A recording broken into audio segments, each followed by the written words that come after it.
Good evening. Am I audible? Yes, sir. You are Yes. audible. Okay.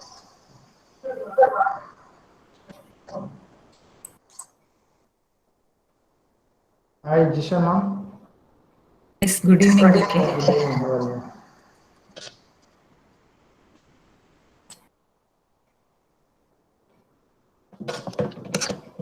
you? Anirudh, we can start now. Good morning, good evening, sir. Good evening, ma'am. Good evening. Good Good evening. evening. Welcome, welcome. Am I audible? Yeah, you are. You are. Yes. Okay, sir. To engineer a better society, we need people of different gender, race, and background solving our problems. A very warm good evening to all. Hope all of you are safe and sound at your homes. I take this privilege to warmly welcome all of you to the session of inaugural ceremony of IEEE Robotics and Automation Society Student Branch Chapter of Ahalya School of Engineering and Technology. And for that, I would like to welcome Mr. Andrew K. Chair, Robotics and Automation Society of Ahalya School of Engineering and Technology for the welcome address. Over to you, Anirudh. Good evening to all. I am immensely pleased to deliver the welcome address for today's session. First and foremost, I would like to welcome our chief guest, Mr. Jayesh T, founder and CEO, Asimov Robotics Private Limited. Welcome, sir. I also welcome Dr. Jisha Via, Chair, IEEE Robotics and Automation Society, Kerala Chapter. Welcome, ma'am. Next, I would like to welcome Dr. Priya Sri Mahadevan Pillai, Principal, Ahalya School of Engineering and Technology. Welcome, sir. Next, I heartily welcome Dr. Krishna Kumar Kishore, IEEE as its Student Branch Counselor and Vice Principal, Ahalya School of Engineering and Technology. Welcome, sir. It's my honor to welcome Professor Anish K, Advisor, Robotics and Automation Society, IEEE as its Student Branch. Welcome, sir. It's my privilege to welcome all the HODs of various departments, and I heartily welcome staff members who have joined in this meeting. Last but not least, I would like to welcome all the participants who have gathered here. Once again, I would like to welcome you all. Thank you. Thank you, Anirudh. Now, I would like to welcome Dr. Piyashri Mahadevan Pillai, our dear principal, for the presidential address. Over to you, sir.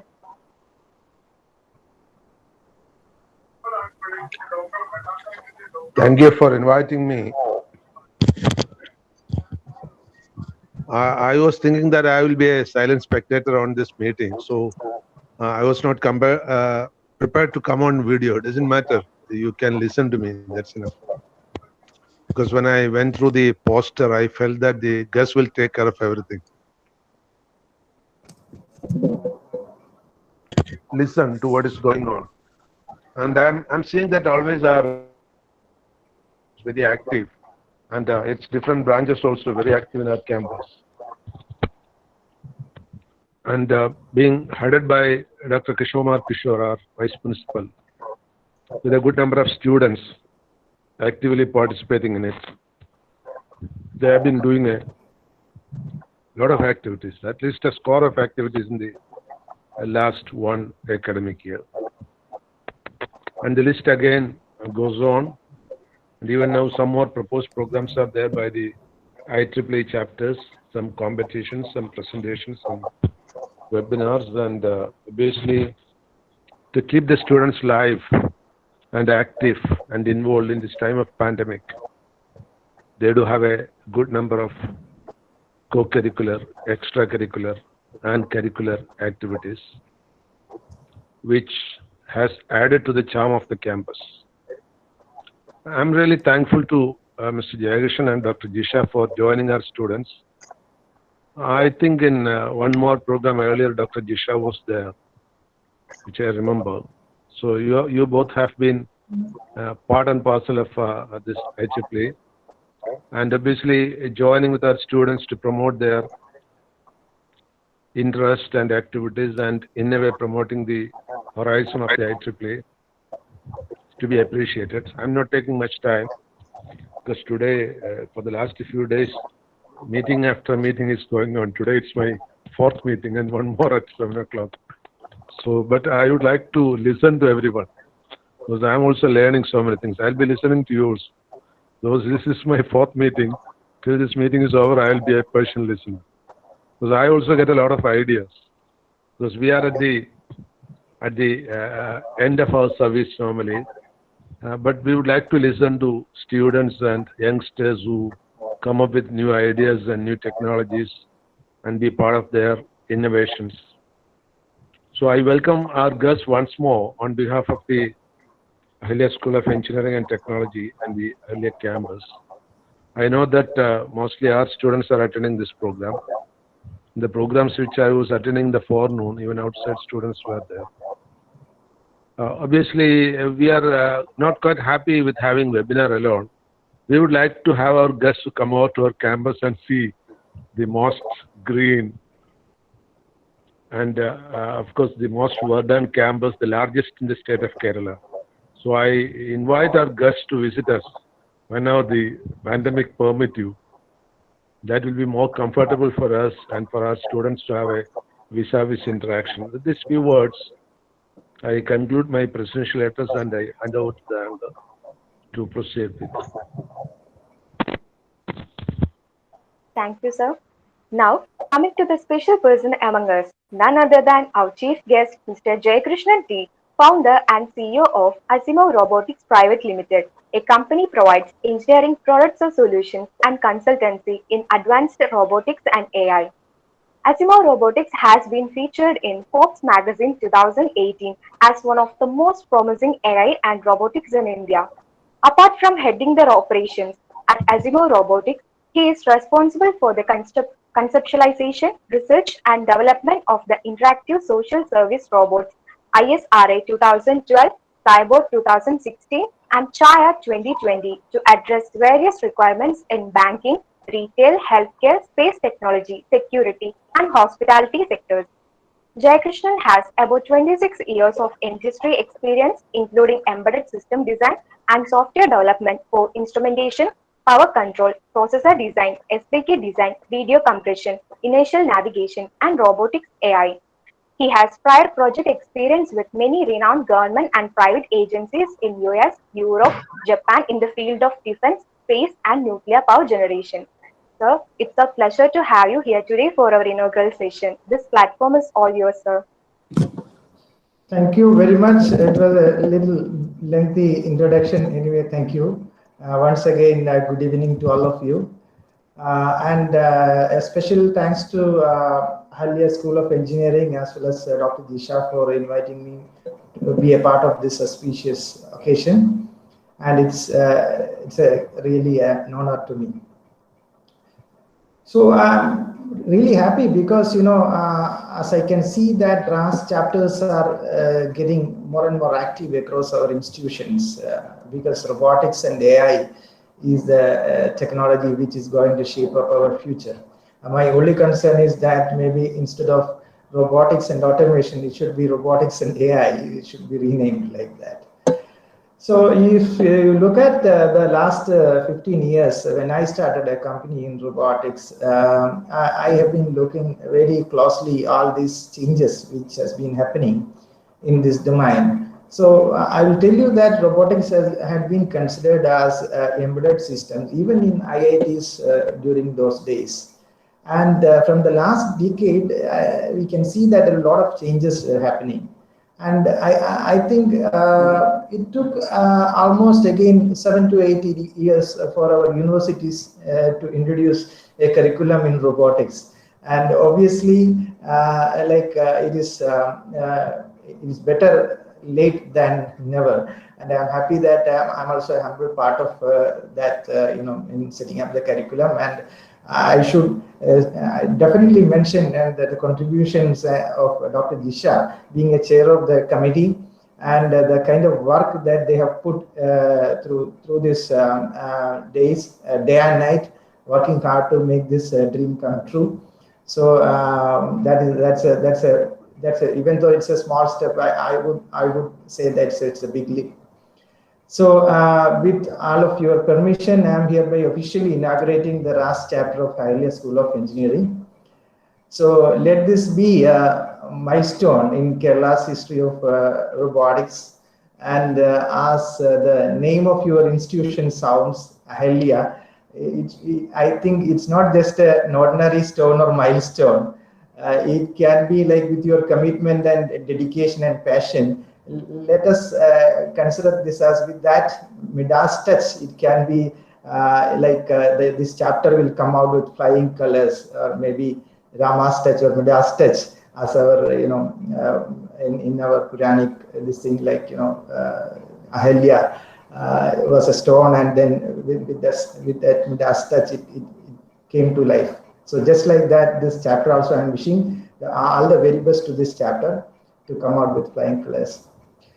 So in fact, I would like to share a few things with you as requested by the team. I'm not talking too much about let's say the technology, but through these years, what I have learned, what I have understood, not only from the domain of robotics, but also working with this company, and then this is my second company.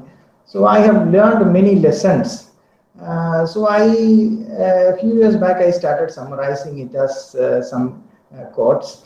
So when we are in this situation, as our principal was talking about the pandemic, we also really wanted to be there physically to be a part of this. Unfortunately, this pandemic has devastated everything, affected our all facets of our life.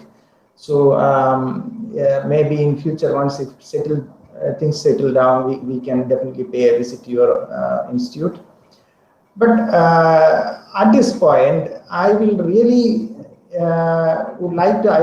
like to take back or take a look back to our history, from where we are coming from, even the human history, or maybe the history of the universe a little bit, so that it will give you an insight there's a lot of learning from there also, like how we can basically come out with solution to address these difficulties, both in terms of technology as well as in terms of entrepreneurship, and then maybe identifying solutions. So I will share whatever I can share. So before that, I will share my slides.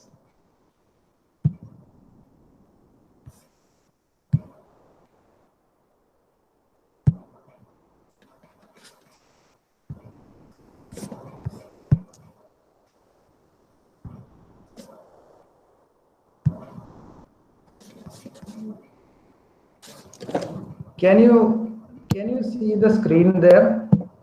Somebody please help me. Yes, Yes, sir. sir. Okay.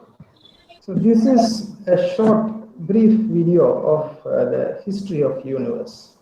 I'll just narrate.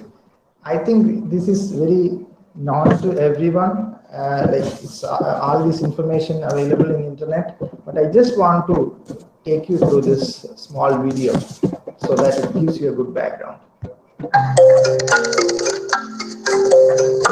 So all started 13 Yes, yes. and then the planetary systems, and then elements like carbon, nitrogen, oxygen, hydrogen, and then the evolution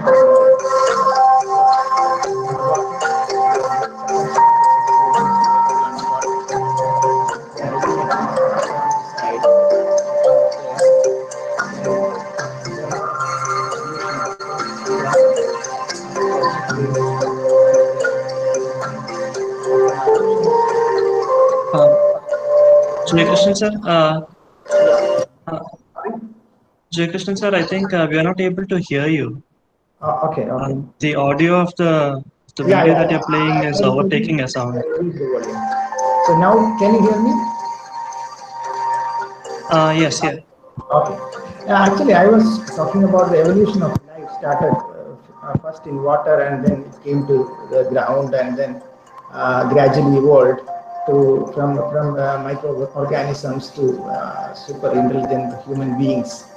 So, if you look at, you can see that this is the point where we have the first, the human being evolved from monkeys. It is evolved, and then it is said that our brain has developed There are 3 stages of the brain volume development, as you could see from the picture. And finally, we have made this world with our thoughts and with our hands. So all these things done, I will just skip through this video, and we have just moved to different continents, and then a lot of developments, agriculture, industrial revolution, many things have helped us in this shaping the world. And finally, now that we are the creature in the world which basically rules the earth. And then we also have what is like planetary explorations. We have sent rovers, robotic rovers to Mars, like Curiosity and then Perseverance and all those development. But the fact is that, so this is a short history from the beginning of the universe.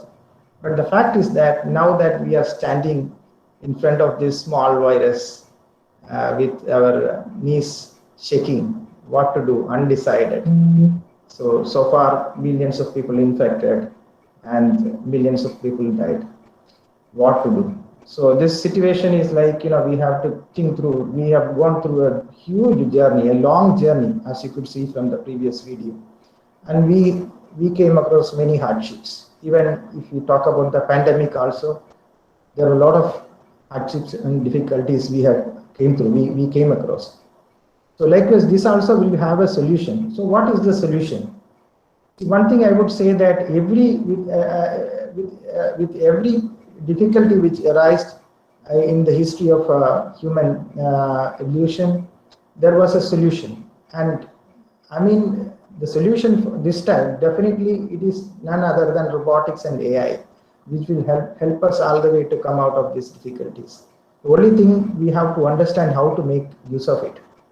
So let us see what are the possibilities that we can do to address this pandemic with the help of robotics. I'm also parallelly showing some of the developments which we have been doing in this direction. But it is not just limited to that. It is up to your imagination how do we be able to address this. So primarily, if you look at this slide, I don't want to miss it. This is actually opening up a huge market for robotic enthusiasts. So there is a lot of opportunity also. Every problem is an opportunity. So this is also opening up a lot of opportunities, a huge market of billion dollars coming up in the coming years. So this pandemic will be here, like, we have to live with it. We will be able to control it, but it will be like we have to manage the situation with the help of technology, and somehow we have to, there's a new world order, as everyone knows. So we have to maintain that, and we can make use of the technology to help it out. So let us see what are the areas where robotics can be of help. One is like social behavior. This social behavior means that somebody has to, it has to come from within. Like, you cannot, the social behavior is like, even though we are a social being, we have to collectively work on this. So we can basically kind of only pass on the information. Now that you know that through social media and various platforms, there are a lot of fake information which is spreading. So one opportunity is like, you can make use of robots and AI-enabled systems to communicate with the general public to spread the awareness. So you can deploy robots in public places and workplaces to spread this information, which we have done successfully. And I think even this, the second and third stage of the pandemic also, there are a lot of, there is lack of information which we can supplement with the help of technology. And the second thing is like environment hygiene. When I talk about environment hygiene, again, workplaces and public places, which has to be frequently cleaned, which has to be frequently, frequently disinfected. So that also something which can be supported with the help of robotic technology. So then, first of all, what we have done in this direction is to set up a robot which does the health screening in public places and workplaces. So as the visitors step into the organization, then the robot stops the visitor at the front gate, and then it measures the temperature and it checks whether the visitor is wearing mask, and if it is there, whether it is properly worn, and also the temperature and as well as the oxygen levels are also being checked. Recently we integrated pulse oximeter, and then it dispenses sanitizer. These are things which can be done without the help of robot. You just need a kind of a system which does all this. But robot being a point of attraction, it will be more effective. We have seen that it is more effective. We also have deployed this robot in this local body elections, and we were successfully able to screen 300 voters there. So another thing is, like as I told you, this large area sanitization and disinfection, and where you can deploy robots. I think a lot of people, a lot of other startups and college students have developed this with the help of this UV disinfection. They have developed robots autonomously performing this disinfection. And then you also can do gadget disinfection. That is also one of the features our humanoid robots having. So they kind of having a small box in that you can put your gadgets and get it disinfected. And frequent cleaning of potential areas like door handles. These areas can be frequently disinfected by spraying or wiping these disinfectants. And another thing which we have done in this area is like we have deployed a robot in medical college, government medical college, Kalamassery, to support the healthcare staff to dispense food and medical items inside the COVID ward. So this is a fully autonomous robot.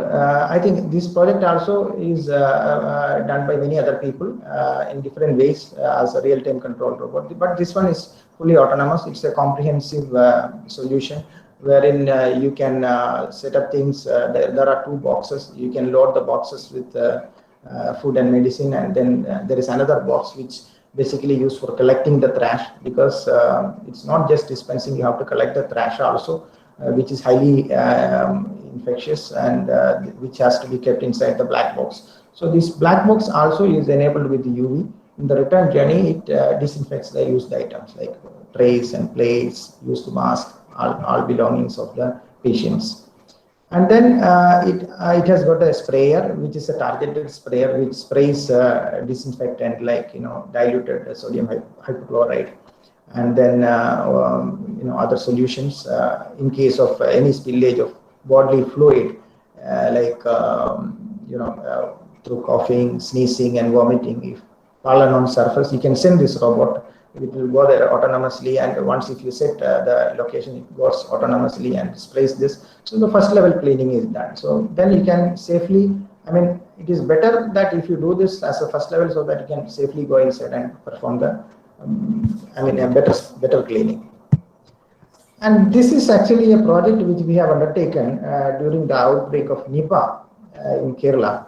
So that actually what it does is like, it's not just a robot, it is a robotized intensive care unit, which means that Nipah, if you look at, is highly not only contagious, it's not as contagious as this corona, but it is dangerous to life. It's life threatening. So because of that, it is even dangerous for the healthcare staff and physicians to get inside these isolated areas, like isolated intensive care units frequently. So we are actually trying to minimize the exposure by deploying this robot there. So this robot is actually a central point which is connected to many of the healthcare devices. So you can monitor the healthcare devices, and you can also control them through this robot. It will be a central point, and it also adjusts many things like like life-saving devices.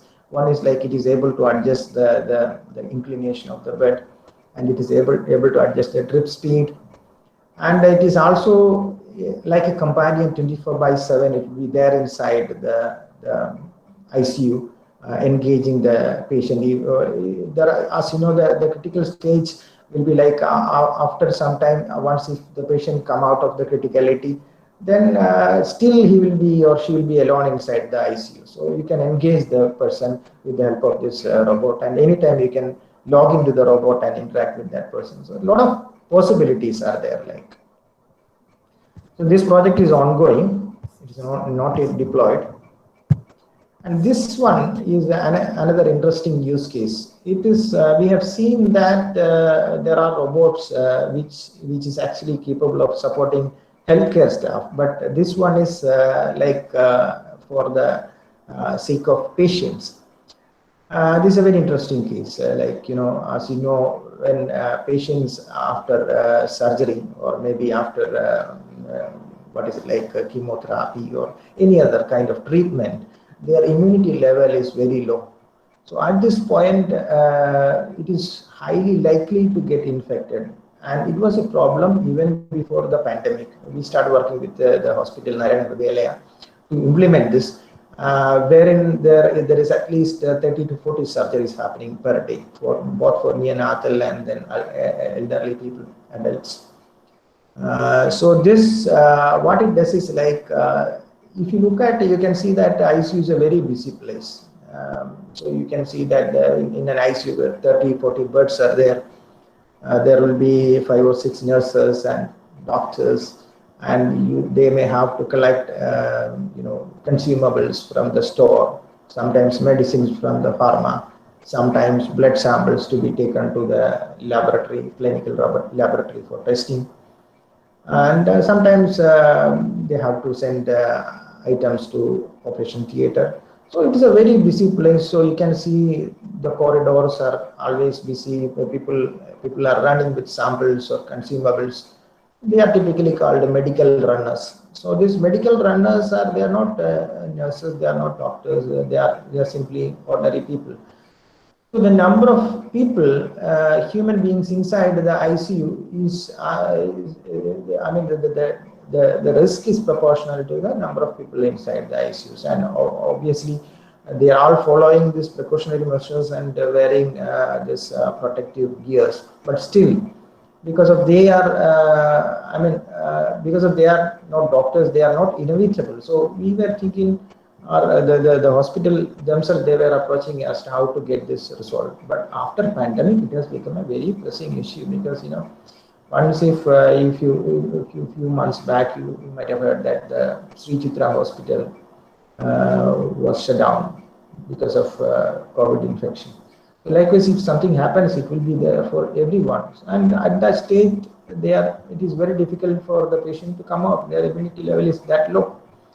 So we introduced a set of robots. These robots are actually, they are very agile. They are mechanically very agile. It's a omnidirectional platform, which is very compact, as you could see from the picture. It is exactly like miniature ambulances, scaled down ambulances. So these ambulances, they basically carry all these consumables through this corridor. And then it has to, the most important thing and risky thing is that it has to comply with the human workflow. As I told you, overnight we cannot replace all the runners and install these robots. One by one it has to be introduced. And while introducing that, it should not be a hindrance to any of the human workflow. And also it should be able to understand if sometimes, you know, every 10 minutes there will be a bed coming from the theater, operation theater. So that's a huge bed, or huge trolleys are coming. So this should not be a hindrance. So it should perform a behavior that it should align to the side walls. So likewise, it's a very interesting scenario. So we are actually taking the information from with the help of RFID tags, and then understanding the trajectories. So you being RAS chapter students who are interested, I would tell you that it might have taken at least 7 different kind of sensors to fuse this the environment information to be able to perform the autonomous navigation. So we have this you know, LIDAR, we have odometry obviously, and IMU, we have you know, 3D point cloud, but we are not using that for this case. But we have deployed this Indoor GPS. Indoor GPS we have deployed, and all these different types of sensors, and obviously proximity sensors. All these different sensors are fused And it was very difficult for us. Another challenging aspect was that all these hospitals side walls are cladded with metal cladding, because to ease the cleaning purpose. So our LIDAR was actually reflecting back and forth, and we are getting a lot of imaginary obstacles. So that was really challenging, but we successfully deployed it, and now that is working well there. So we are going to introduce more and more robots. So I'll just show you a video of the first deployment. The first deployment, actually, the robot shape is different. In fact, I told you we started working with the robot, and that robot only we converted and given to medical college. So you can see that robot first, and after that you can see the smaller robot. Right, go there, and then the door is open.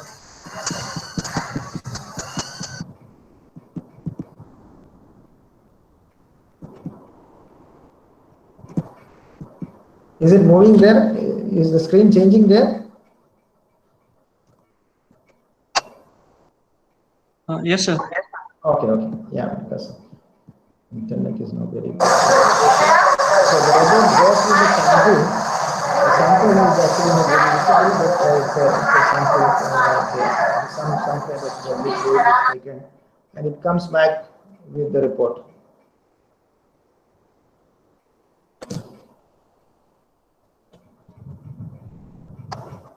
Okay, so that's it about some of the work that we do. But as I told you, there are a lot of opportunities now that I've heard that somebody is working on a special kind of helmet which can be put on as they go out, so to save you from COVID infection. Same time, you don't have to put on mask, and your face will be free, and you can see through the person clearly. And there are a lot of other, I have heard that somebody is actually working on this pulse oximeter using mobile application by closing the camera and the flash with the help of finger. I don't know the success rate of that, but still I heard a lot of opportunities, not just limited to this. You guys have to think through. But now let us go to the most interesting part. I think this will be most helpful to all of you, because you are all budding entrepreneurs, and you are all,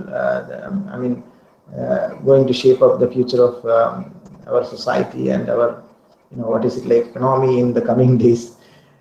So let us see the kind of difficulties or kind of, thought process which was working as bottlenecks for me. I will share some of the insight. These are two things which I felt like there is no, I will read through one by one. The first one is that there is no special people, there is only special situation, because some people say that, think that, okay, he has got the ability to do this, and just like that only.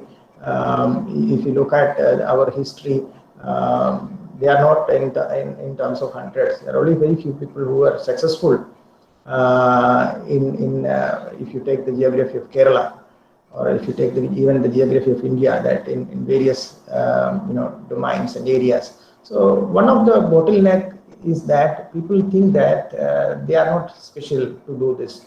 But everyone is one and the same. The intelligence and the capability, as far as the physical abilities are concerned, everyone is more or less same. Maybe, yeah, in sports you can say that, okay, some kind of genetics help. But otherwise, if you think about the brain capacity, it's exactly the same. But how do you think about yourself? That is most important here. So everyone is same. But sometimes what happens is that on the second, on the right hand side, what you can see is that you have to challenge your bringing up, which means that it is a kind of training. It is a kind of conditioning that everyone has born and brought up in different situations. And then when they think about their life, they have different perspective, and they have to break it. They have to come out of it. If you row a boat, and if it is tied to the shore, there is no point in rowing the boat. It won't move forward. So you have to disconnect from the conditioning So that is what is the second quote says. And another hurdle which I sensed is that people think that everything is already identified, or what is like if there is a problem, they are not sure whether there is a solution. So they are actually reluctant to work on the solution because they don't think that it is solvable. So first of all, we have to have a very top level understanding that if there is a problem, there is a solution, undoubtedly. And once if a solution is identified, people will sleep on it. I've seen they don't refine it because they think that there is only one solution. My solution is the best solution in the world. So let us work with it. No, it's not like that. You have to continuously refine the solution, make it better and better every day. And there may be failure, but that's what's on the right hand side. Failures are better teachers because it can tell you what went wrong. Because if you try to copy somebody's inspirational life or strategies to make your life successful, you won't fit with you properly because you are a completely different person altogether. So, but if I have done some mistake, let's say like if I have done some mistake, it says that if I do this thing, there will be a problem. It's just like a product of sum. It's not sum of product. So if one factor is wrong, then it will be wrong. So at least failures can tell you what will go wrong. But success, many things has to work together. We'll see.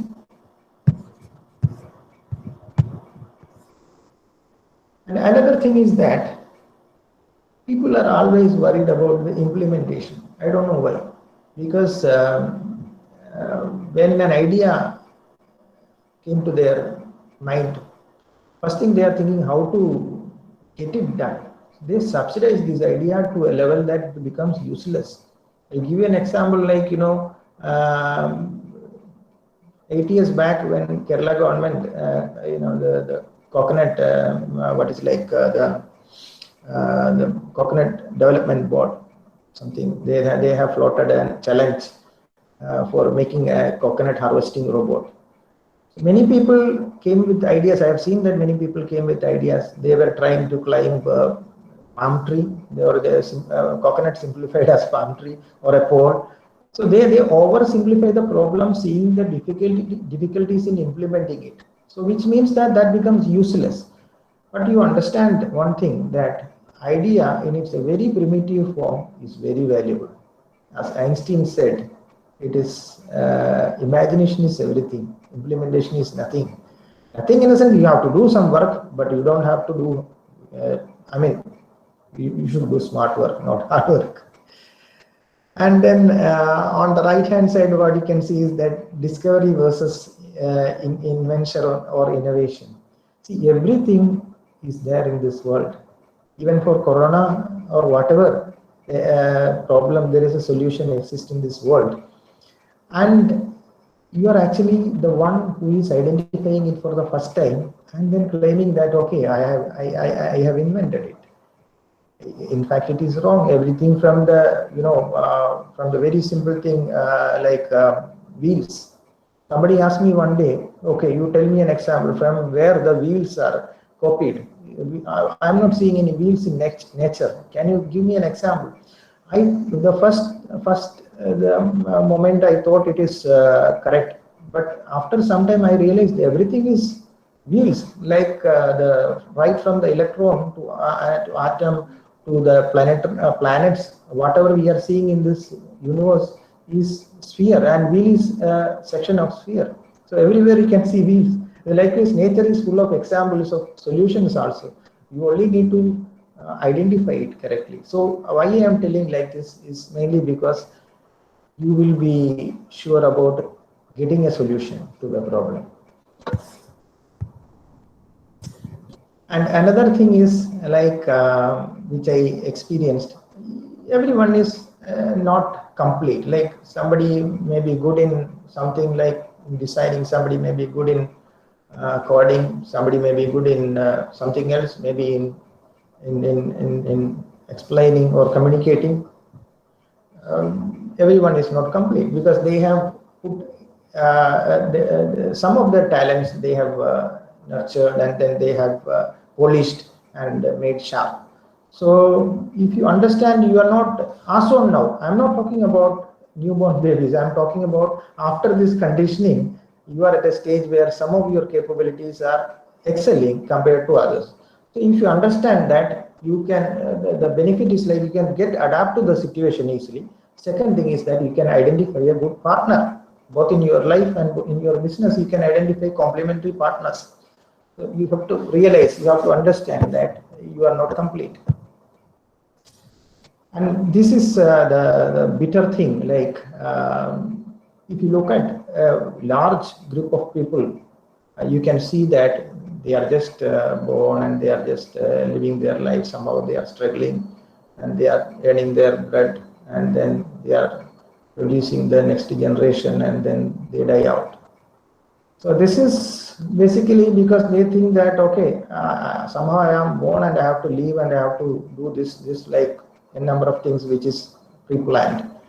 But please understand that if something happens, just like this corona, you may be in huge difficulty, because you have to understand the bitter truth that just because of that you are gone, you have no rights to live in this world. It is the survival of the fittest.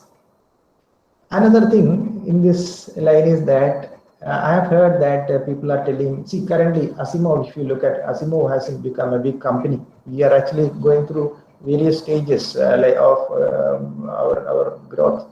Sometimes we had very difficult situation. Corona also had, our revenue is in fact, affected. Revenue has fallen down. So what I'm telling is that if I go to an investor, if I talk about all these stories, all this hardship, all these difficulties, or to a customer, I explain, will he or she buy our product? No. They don't want to listen about your stories, your hardships.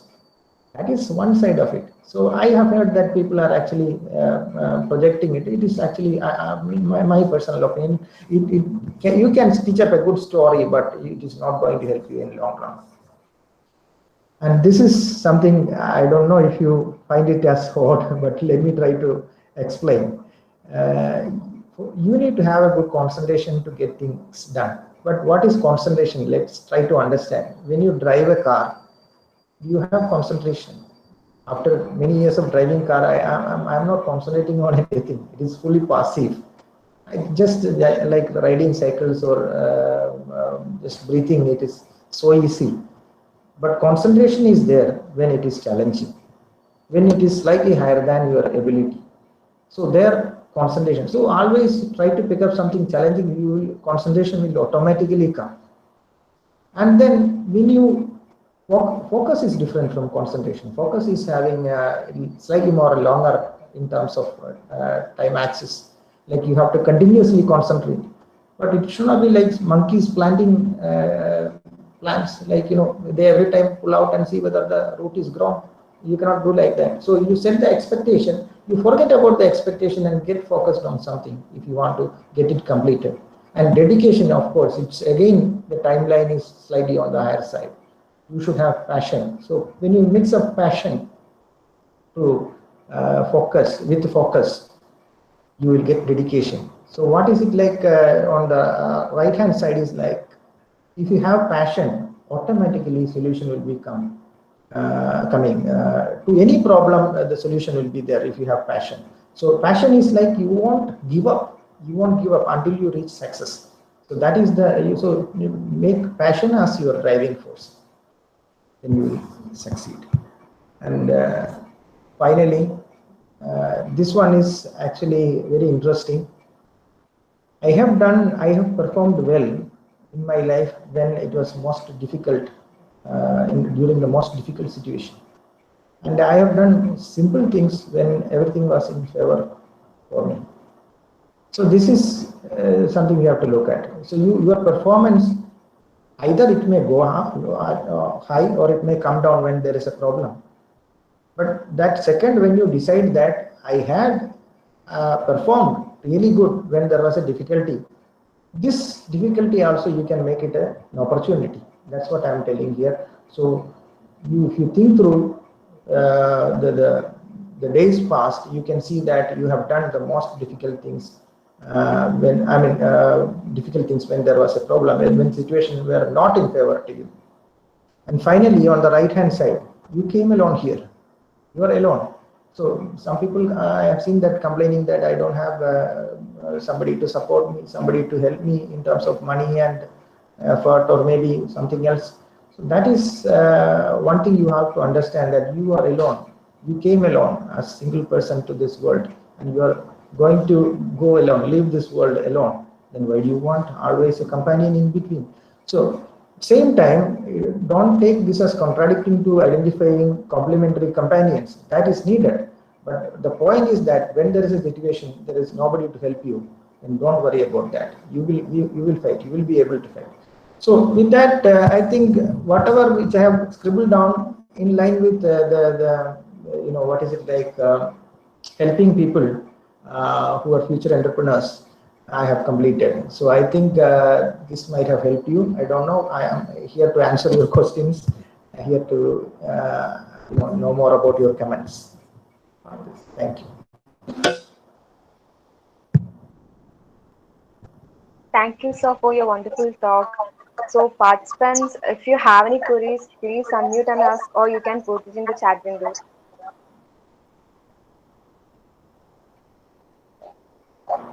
I'm sorry that if I have, sorry.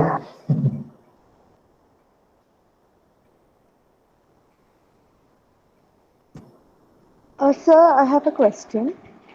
What are the opportunities for an undergraduate student in robotics? Opportunities are there in robotics, and I wouldn't say that it is only for undergraduate students or postgraduate students. For everybody who is interested to work with robotics. Only this is what I am trying to convey through this, whatever I have shared with you. You need to have a basic understanding of robotics, and then for that, few years back, 5-6 years back, there was no curriculum altogether in robotics. But now that we have a curriculum, but the information is available in internet also. You need to be good in what is it like? If you ask in terms of the basic skills, you should be a you can be a good programmer, so you can work on the software side of robotics, or you can work on the design if you are good in 3D modeling, and if you are good in algorithms, you can work with what is it like, developing complex algorithms. So basically, I wouldn't. I don't want to confine it to undergraduate students, but answering your question, we are taking most of the people, undergraduate people. Why? Because it is easy to shape up them. So we provide opportunities in terms of we have designers. We have many designers who are undergraduate, completed undergraduate courses, and we have programmers. So you will get a huge opportunity in the coming days, because Industry 4.0 is coming. So I would request you to understand more about the Industry 4.0 and collaborative robots. That is going to be the next big thing as far as robotics is concerned. So unlike the conventional robotics, you need to understand many things like sensor perception and navigation. All these things are very much in need. So you have to, if I talk about, you have to get prepared for that. That is how we distinguish people. So people who are interested in working this domain might have done many things as their own. So they maintain blogs. They maintain, they develop their own, ideas and prototypes. I think that is more valuable compared to any qualification, as far as our company is concerned. Maybe Dr. Jisha can comment on this better, being an academician. My perspective is this.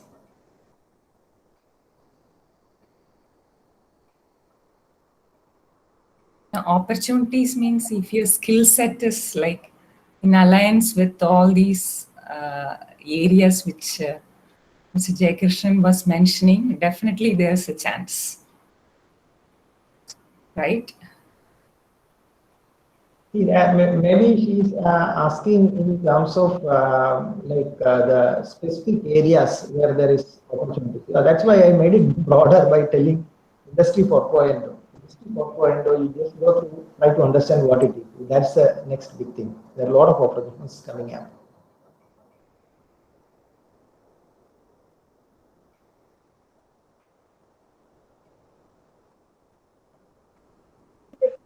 Anyone else? Sir, I have a question. Please. From where do we start to master the robotics concepts? From your childhood. I will tell you one thing. See, I want to break all this. That's why I'm telling. I won't, even if you pull, I won't come along with your on those lines, because who are all these people who are doing this robotics? You just again go back and see. You have to be very observing. We are mimicking nature actually, one or the other way, but it may not necessarily look like what is there in nature. Your shape is different, function will be optimized. So basically, you have to be very observing. Like everything, it is just like you have a cow and you can tie it to coconut and you can talk about coconut. Like this can be connected. Robotics can be connected to anything.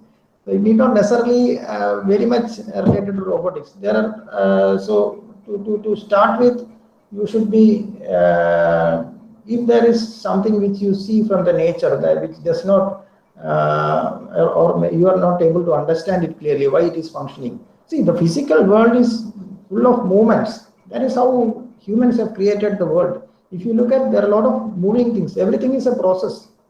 So you have to, when you see a problem, you have to immediately think of, or when you are confused about how this is working, you should understand how this is working, because the unfortunately to some extent our educational system is not addressing this problem. I will tell you an example. When a stone is thrown, it will take a parabola, right? It will go high and then it will reach the peak and it will comes back. So to identify the height, then you have to equate that equation to zero, or where it takes a turn, when the velocity is zero. So that why it is done like that, people don't understand. So you have to first observe the stone itself. So another example is like this Fourier transform. When you take Fourier transform, you get the the frequency, the values in frequency domain.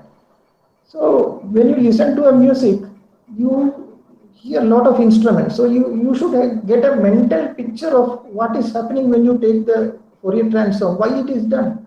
Simply just some exercise is there in textbook, somebody is teaching, or I was asked to do this exercise or solve this problem. If you try to do it, is very difficult.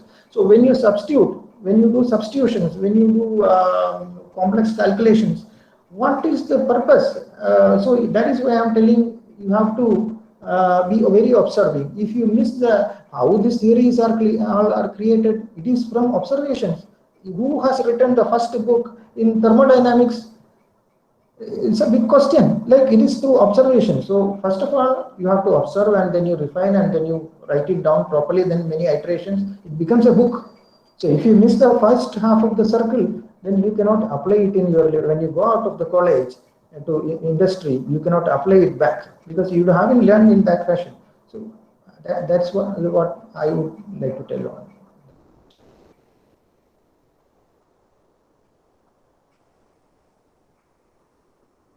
Anyone else?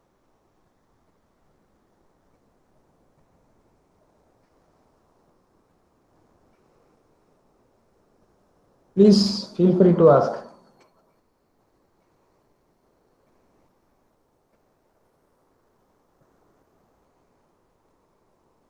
You can post your queries in the chat window also. Sir, actually, I had a question. Just based on seeing the videos that you were showing in your presentation, what is the approximate cost of these robots? Is it It depends on the volume mainly, because here that is another thing which I would like to share. It's very challenging to work on robotics hardware from India, because you don't have all the raw materials, you don't have all the machining process available in a small area. That's what is happening in China. So if you buy a motor, if you buy one motor, you get it for 100 rupees. If you buy 50 units, you may get it for 60 rupees. That's a fact. So we always, the one which you have seen in ICU, maybe single piece, 5 lakhs rupees, or multiple units, as a batch of 10 or 20, we can bring it down to 3.5 lakhs or something. Again, this is the mathematics. This is the calculation. We need to have MOQs met with minimum order quantity, and we can bring it down. And one more thing. Sorry that if you ask a question, it may trigger many things. This 5G is coming. 5G is coming, so you can push some of the hardware you can push some of the computation into cloud. So then you can get rid of some hardware. You can bring down the cost. Right. Thank you.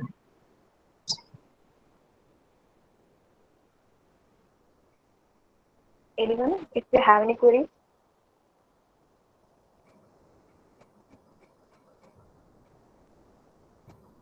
So I hope there is no queries anymore. Now, for the special address, I would like to welcome Dr. Jisha VR, Chair, IEEE Robotics and Automation Society, Kerala Section. She currently serves as the Associate Professor in College of Engineering, Trivandrum. Also, she is the member board of Governors Kerala Technological University. She is the convener Syllabus Committee, BTech Robotics and Communication, KTU. She completed her BTech in Electrical and Electronics Engineering and MTech in Control System from College of Engineering, Trivandrum. And she done her PhD in Robotics from Department of Aerospace Engineering, IISc, Bangalore. Ma'am, we are blessed to have you here today for our inaugural session. Over to you, ma'am. Thank you, Anchana. Hope I am audible. Yes, ma'am. Yes. So basically, I was the syllabus committee convener of robotics and automation. It's not robotics and communication, rather. I just wanted to correct that. So with that note, respected principal, vice principal, Professor Anish, the advisor of the SB, RAS advisor of the SB, faculty, other faculty of the college, student team of RAS, other dignitaries, and all student members of IEEE Ahalya School of Engineering and Technology. I'm so happy that I could also join you all as part of this inaugural session of the RAS chapter of Ahalya, one of the vibrant SBs, as Principal Sir was mentioning. So kudos to Professor Anish and team for taking a great step of starting a RAS chapter at your institution. So this is the 24th branch of Robotics and Automation Society chapter SBs in Kerala. I have seen many questions asked to Mr. Jayakrishan. So I understand that like many are showing interest towards robotics right nowadays based on, but some are very much fascinated because of the robots they see in movies. So have you thought of building a robot which is very much similar to that in the Endiran movie? So if so, I will say, please hold on. So you can start thinking of building one in Android Kunyapan rather, which is more realistic from an engineer's perspective, I think. Robotics, as all of us know, is one of the thrust areas of engineering, right? So a lot of opportunities to interact and learn about robotics and automation in this era, especially when all of us have switched to online mode. And unlike the times when we started working in robotics, we used to go to VSSC library to get latest books and publications in the areas of in the area of robotics and automation. Now the things have changed. Even BTech courses have been started in robotics and automation, and there is an opportunity to pursue minor in robotics and automation if you wish. So there are a lot of opportunities, and there are a lot of online courses which are also available online. And robots are already a big part of our society, as Mr. Jayakrishnan was showing in the videos, right? So we know in many areas we use robots for different tasks.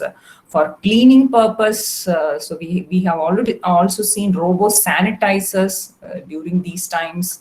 Also for delivering medicines and food to people in quarantine. Many are trying to develop robots capable of supporting doctors, right, in the best possible way. And robots are also sent for rescue purposes as well, right? And some months back, we knew about the Perseverance rover also, right, for the Mars mission. And you wish to build one like that, like someone is asking, right? Like, how can I start working on that? So start working with very simple models at the beginning stage. Okay, so maybe you choose some simple circuits, simple microcontrollers, cheap sensors like IR sensors and all. Like, start working on that. Like, sometimes some of that may burn, but that is just a beginning. But you will have a lot of learnings. Okay, so try to build a very simple rover which can move in flat terrains. Okay, which is capable of obstacle avoidance and which is capable of path planning also. Then what you can do is then you can think of building a rover which is capable of moving in that is all terrain, which is capable of doing all terrain navigation also. So why I am saying this is that some people think robotics means it's just programming. But it is not so. It is actually, it requires mechanical design. So you have seen many robots which Mr. Jayakrishnan has shown.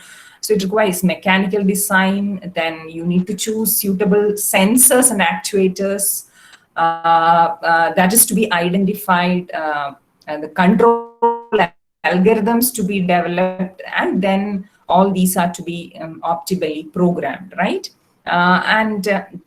So I have seen even for a quadcopter workshop, ultimately that turns out to be a programming workshop. So basically it is an interdisciplinary area. So whichever is your expertise, see, sometimes you may be a mechanical student. If so, you will be very much interested in the mechanical design part of it. So what you can do is you mainly concentrate on mechanical design part, and then what you can do is you can try to develop that model in SolidWorks or Fusion 360. Okay, then what you can do is you can have a friend which is from electronics or electrical who will be able to simulate that in some familiar software platform, test the algorithms, right? Then you need to choose the proper actuators, like the motors, the sensors. You can have friends from like maybe electrical and electronics will also be able to help in that also. And then some even though you belong to other streams, they are good in programming too. So it should work in a blended manner. Okay, so but you cannot be an expert of all these things because it's an interdisciplinary area.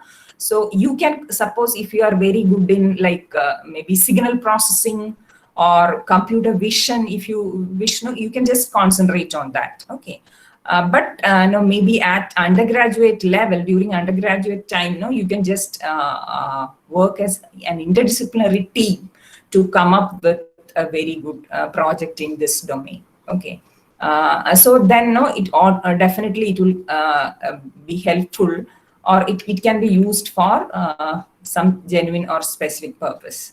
See, so what we can do is try to solve at least one problem, so which may be helpful to your friends or family or to the institution. So initially maybe that can be tried to that you can try to control using joystick or so. Okay, so you should not initially think of making fully autonomous kind of if you are a beginner. Okay, so gradually you can try to bring in intelligence, and you can try to make that autonomous. So as engineers, how can we contribute in developing robots which are capable of supporting our society? So that should be there in our minds. A lot of challenges around us. So there are no shortcuts. We have to learn a lot. There are so many opportunities open for you in this era. So participate in a lot of programs. So Robotics and Automation Society is organizing a lot of events which gives an exposure to robotics, and you will be able to listen to experts also. So all of us can come up with good robotic projects for supporting the society. So that's what ultimately what we all have to do. So being the chair of Robotics and Automation Society Chapter Kerala section, I'm always there for the support. So with this grand takeoff with distinguished members, I wish that let the RAS SB of Ahilya School of Engineering and Technology fly high, inspiring many budding engineers of the college. I'm confident that under the leadership of Professor Anish, you will be able to achieve the same. And wishing you the best. Happy volunteering. Thank you. Thank you, ma'am, for your valuable words. Now, for felicitation, I invite Dr. Krishna Kumar Kishore, Vice Principal and IEEE Student Branch Counselor of Ahilya School of Engineering and Technology. Over to you, sir. Right. First of all, I think I'm very thankful for Jayakishan sir and Dr. Jisha ma'am for taking the time and addressing our students over here. And also a special thanks to Jayakishan sir for patiently answering all the questions our students had. So I think one of the reasons why many questions come up is because right now I think robotics is like a catchphrase, right?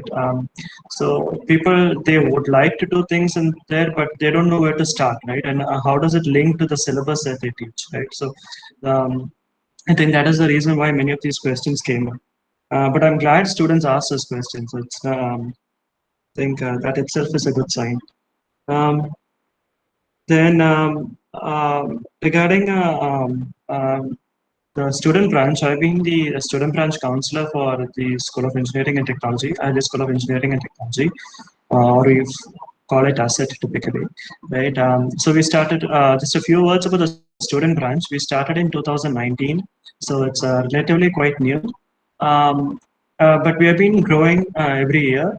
So in 2019, around May, we inaugurated the student branch. By July, I think we had the antennas and propagation student branch chapter inaugurated as well. And in 2020, we had the Women in Engineering Affinity Group being inaugurated as well. So, and in 2021, now we have the Robotics and Automation Society. So, and I'm extremely glad that students are interested in these efforts, and also keen to start a petition as well. So I'm very happy that that our students are taking this interest in it. Now, one of the key challenges for us will be able to sustaining this interest. So I think that will be one of the main things that we need to do. And I would particularly like to thank Jisha ma'am also for guiding us on this inauguration as well. I only spoken with her over phone once or twice.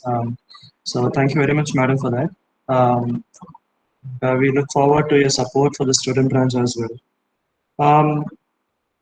Last but before I wind up, I would like to also inform everyone here. Most of our students are here. A few members from other colleges are also there.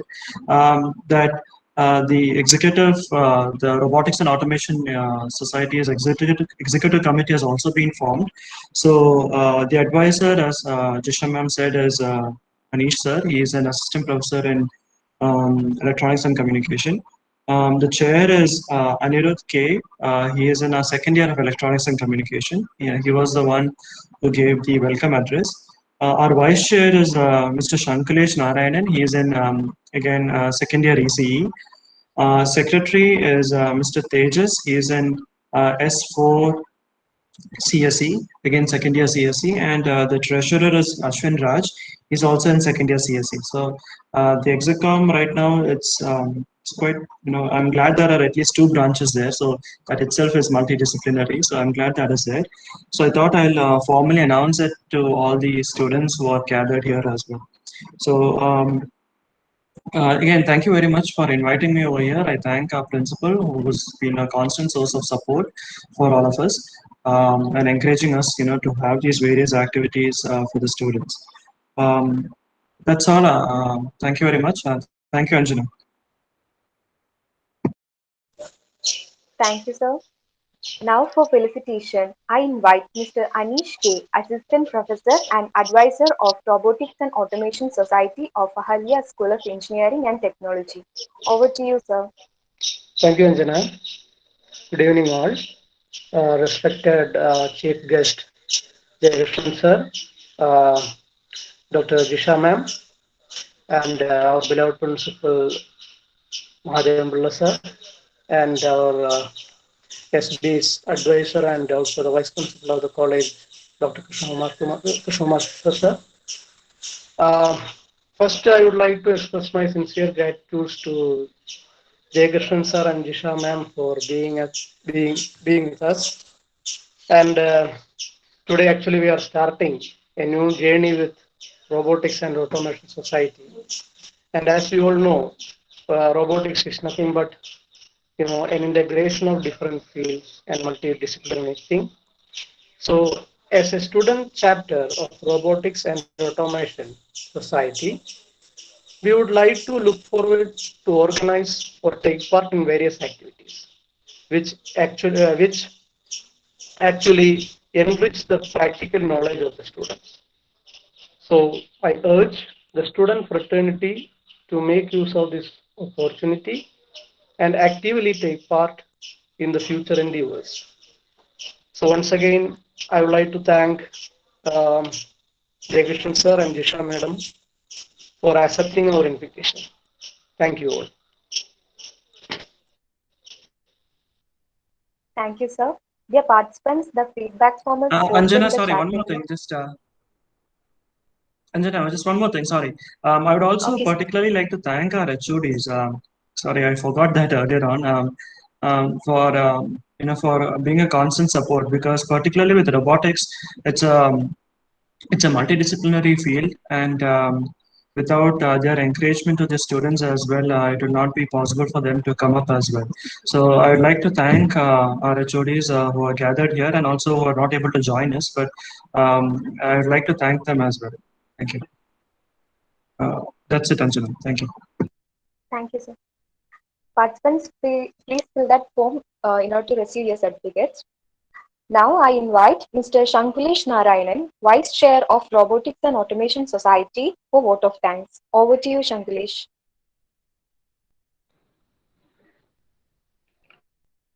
Good evening to all.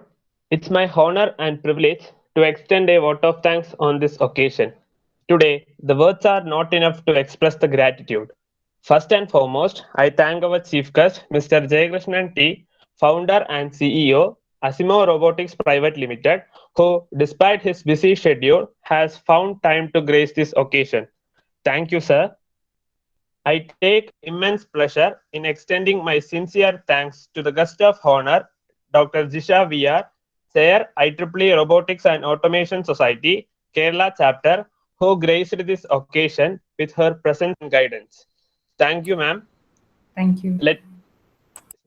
Let me extend my sincere gratitude to Dr. P.R. Sri Mahadevan Pillai, Principal Ahalya School of Engineering and Technology, for his support, vision, and commitment. Thank you, sir. I thank Dr. Krishna Kumar Kishore, IEEE Student Branch Counselor, Vice Principal, Ahalya School of Engineering and Technology. His able guidance has always encouraged us. I thank him for his kindness, interest, hospitality, and continued support. Thank you, sir. I'm very happy to extend my sincere thanks to Professor Anish K, Advisor, Robotics and Automation Society, Asset Student Branch. Thank you, sir. My heartful thanks to the HODs of various departments and the faculty members for their valuable contribution, guidance, and encouragement in all our efforts. I extend my special thanks to all IEEE Student Branch members for their initiative and interest. I thank all the distinguished invitees present here accepting our invitation. Last but not least, I thank all my friends for your cooperation in making this function a resounding success. Once again, thank you all. Thank you, Sanklesh. Once again, I thank you all for turning up for today's session. Thank you. Stay home, stay safe. Thank you very much. Thank you. Thank you, sir. Thank you. Thank you, ma'am. Thank you. Thank you.